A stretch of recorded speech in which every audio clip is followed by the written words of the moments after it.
আসসালামু আলাইকুম ভিউয়ার্স, যে গাড়িটা দেখতে পাচ্ছেন MT-15 বাইক চলছে 5000 কিলো। তো আমার এই কাছের ভাই ব্রাদার পরিচিত আর কি। বাইকের সমস্যা হয়েছিল, বাইকটার যেটা সমস্যা হচ্ছিল গিয়ারে থাকলে বাড়ি দেয়, মানে বাড়ি দিয়ে চলে আর কি, এবং ক্লাচটা হাতের মধ্যে কাঁপাকাঁপি করতেছে। এই অবস্থাতে উনি হচ্ছে বিভিন্ন জায়গায় দেখাইছে, ক্লাচ কেবল চেঞ্জ করছে, কেউ কেউ চেঞ্জ করছে, মোবিল এইভাবে দিয়ে চালান। এভাবে শেষ পর্যন্ত লাস্ট পর্যন্ত আর কি আসছে আমার কাছে। আসার পর আমি যেটা দেখলাম বাইকের মানে সাউন্ড একটু অন্যরকম লাগলো। তো তারপর আমি টেস্ট ড্রাইভে গেলাম। টেস্ট ড্রাইভে যাওয়ার পর আমি দেখলাম যে এটা ক্লাচ সাইড থেকে প্রবলেম পাচ্ছি।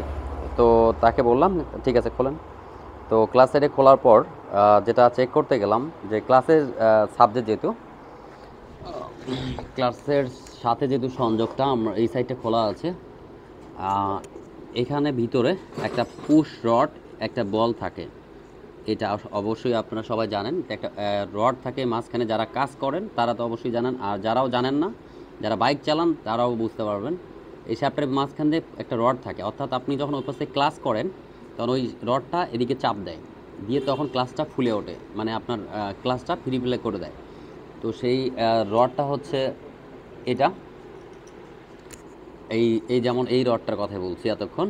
এই রডটা থাকে এরকম, মানে এর ভিতরে থাকে। তো যার পর পরে চেক করতে গেলাম, আমি বল ধরে আগে টানলাম, টানার পরে দেখলাম যে এই রডটা ভেঙে গেছে, ইঞ্জিনের এই স্টিকের ভিতরে এই স্টিকটা ভেঙে গেছে, এবং ভেঙে যায় অর্ধেক আছে। তখন গিয়ারটা ক্লাসটা ঠিকমতো হচ্ছিল না, কাঁপাকাঁপি করতেছিল। তো এটা হচ্ছে দেন ভাঙার পর যে সিনারি হয়, এই মাথাটাও অনেক ফেদার ফেদার অবস্থা। তো তারপরও ভাবলাম যে আসলে এটা পিছন সাইডটা হওয়ার কথা না। তারপর চেক করলাম যে না না, আসলে ওইটা ভাঙার কারণে উল্টাপাল্টা হয়েছে, যার ফলে আচ্ছা এই অবস্থাটা। তো তারপর এটা আমরা এখন নতুন একটা লাগাবো। এই যে মাথাটা ভেঙে গেছে, ভাঙার টুকরাটা এটা, এটা হচ্ছে ভাঙার টুকরা, এবং এটা হচ্ছে নতুন, আর এটা হচ্ছে ভেঙে গেছে আর কি। এই ক্লাসের ভিতরে থাকে শ্যাফটের। তো যাই হোক, এর পাশাপাশি বাইকের ভিতরে ক্লাসের কারণে, এই স্টিকের কারণে আপনার এই যে বাটিগুলো দেখেন, স্পটগুলো বাটিতে সুন্দরভাবে সাদা সিলভার এই স্পটগুলো দেখা যাচ্ছে। পাশাপাশি বাটির অবস্থাগুলো খারাপ, কারণ এই অবস্থা যদি সেটিং করা হয় কয়েকদিন পরে আবার এটাকে খুলতে হবে, এবং এটার ময়লাগুলো দেখা যায় অন্য সাইড ইফেক্ট আসতে পারে। যাই হোক, তো এর জন্য যে বাটির যে অবস্থা খারাপ হয়েছে, এই জন্য পুরো সেট আপই চেঞ্জ করা হচ্ছে। ওটা একটা নতুন লাগানো হয়েছে এবং এটা পুরান। তো প্রবলেমটা পাইলাম ইঞ্জিনে, হঠাৎ করে এই সমস্যাটা আসলো। 5000 কিলো একটা MT-15-এ এইরকম স্টিক ভেঙে গেল, ইঞ্জিনের মাছ দিয়ে থাকে। তো ওইটা অফিসের দেখতো। তো এটা হচ্ছে এখন কমপ্লিট করবো ক্লাস সাইডটা, যেহেতু ভেঙে গেছিলো। এরপর আমরা টেস্ট ড্রাইভ দিব, পুরো পারফেক্ট আছে কিনা সেটাও দেখবো, আপনারা দেখতে থাকুন।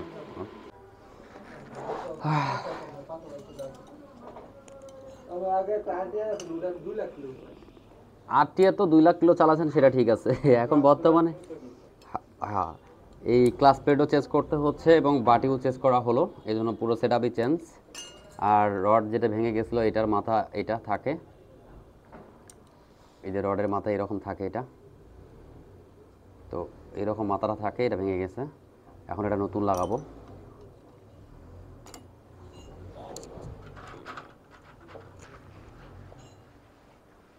ওই যে ওখানে ক্লাস প্লেটগুলো নামা, এখানে একটা বল থাকে, বলের স্পট পড়ছে কিনা দেখি।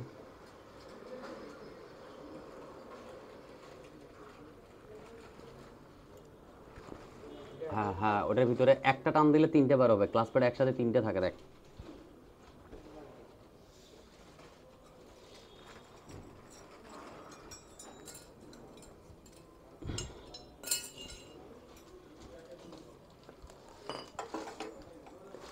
এই যে নাটটা খোলা লাগবে,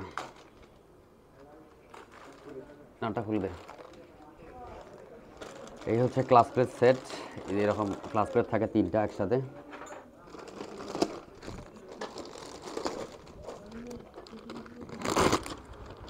আর অন্য বাইকগুলো যেতে আপনারা দেখেন যে একই রকম ক্লাস প্লেট হয়, কিন্তু ইয়ামাহা R15 MT-15-এর ক্লাস প্লেট হয় এই দেখেন কীরকম আসবে।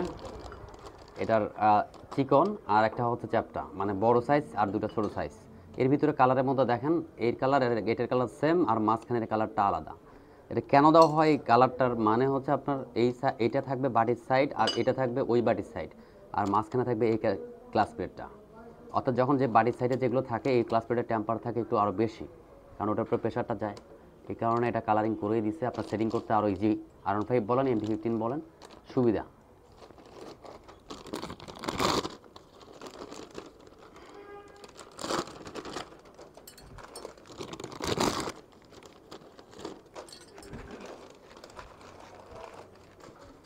এই যে 3টা কালার, মাঝখানে থাকবে এটা আর পিছনে থাকবে ওইটা। তো তার আগে ক্লাস প্লেটটা মোবাইলে ভিজে নিতে হবে।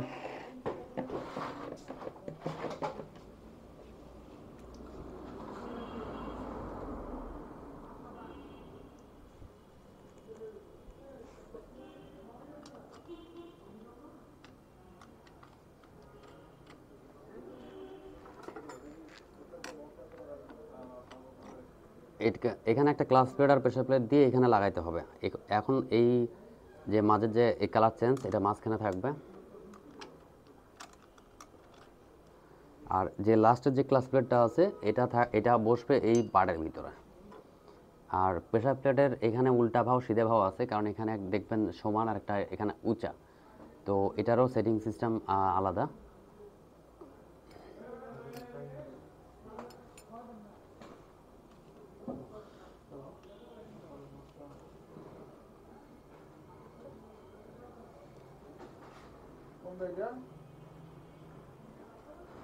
তো আমাদের বল ঢুকানো শেষ, স্টিক ঢুকানো শেষ। তো এটা কল স্লিপার ক্লাস। অনেকেই তো জানেন যে R15 with MT15 Indonesia, Thailand, এর সব স্লিপার ক্লাস। এই যে এটার পার্টের ভিতরে বসায় নিয়ে তারপর বসাইতে হবে, তাছাড়া বসবে না।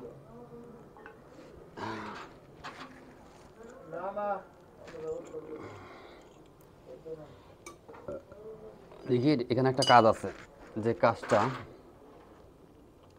আচ্ছা এখন যেটা হয়েছিল আমি সেটাও আপনাদের দেখাই, যে মিস্টেকটা হয়েছে এটা আমার না। এটা হয়তো আপনাদের যারা কাজ করে বা এরকম ক্লাস প্লেট লাগাবেন, বা তখন এরকম মিসআন্ডারস্ট্যান্ডিং হতে পারে। যেমন আমার এখন বর্তমানে হয়েছে, এরকম হতে পারে আরও। যারা বাইক চালান তাদেরকেও দেখাচ্ছি, যদি কখনো ক্লাস প্লেট চেঞ্জ করেন আপনারা জানার মধ্যে এই 3টে ফুটের ভিতরে 3টে ওয়াশার আছে, পুরোনটার থেকে খুলে নিয়ে এই 3টে লাগাইতে হবে। আমি দেখাচ্ছি, নস প্লাস নিয়ে। এই এটা হচ্ছে পুরান বাটি, এটা নতুন। এটার ওয়াশারটা থাকে হচ্ছে ঠিক এই মাঝে, এই মাঝখানে ওয়াশারগুলো থাকে, এগুলো নিয়ে আবার ওটাতে লাগাই দিতে হবে। স্ক্রুটা দাও তো। এই যে বলছিলাম যে ওয়াশারের কথা, এগুলো পুরান পাটের ভিতরে পাবেন। তো এগুলো নিয়ে আবার ওটাতে বসাই দিতে হবে, কারণ এই জিনিসগুলো আপনি বাইরে কিনতে পারবেন না হট করে, আপনি বুঝতে পারবেন না। দেখেন এই ফুটের ভিতরে বোঝা যায় না যে আপনার কিছু আছে। তো এইরকমভাবে আর কি ফিটিং করা এগুলো।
এফআই মোটরসে আসতে চান তাহলে ঠিক উত্তরা হাউস বিল্ডিং এই জায়গায় আসবেন। নর্থ টাওয়ার সামনের সাইড, পিছন সাইড হচ্ছে সাইড গান, এর বাম পাশে হচ্ছে আপনার হাতের এটা হচ্ছে বিজিবি মার্কেট, গাড়ির পাশে দোকান মার্কেট। আপনি যদি চান তাহলে এরকম মার্কেটের ভিতর দিয়ে আপনি ভিতরে ঢুকলেন এবং গলি দিয়ে ঢুকে বের হয়ে এরপরে যে গলির রোডটা আছে এটাকে বলা হয় 35 নম্বর রোড, এবং মাস্কো প্লাজার দেখা যাচ্ছে ডান সাইড, এটা মাস্কো প্লাজার পিছনের সাইডের রোড, পিছন সাইড এটা 35 নম্বর রোড আমরা যেটা আছি।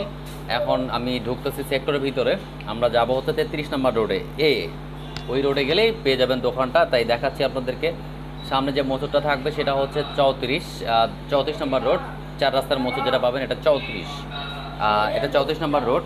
আর দুই পাশেই, আর সামনে আমি সোজাই যাব, ডানে বামে ঢুকবেন না।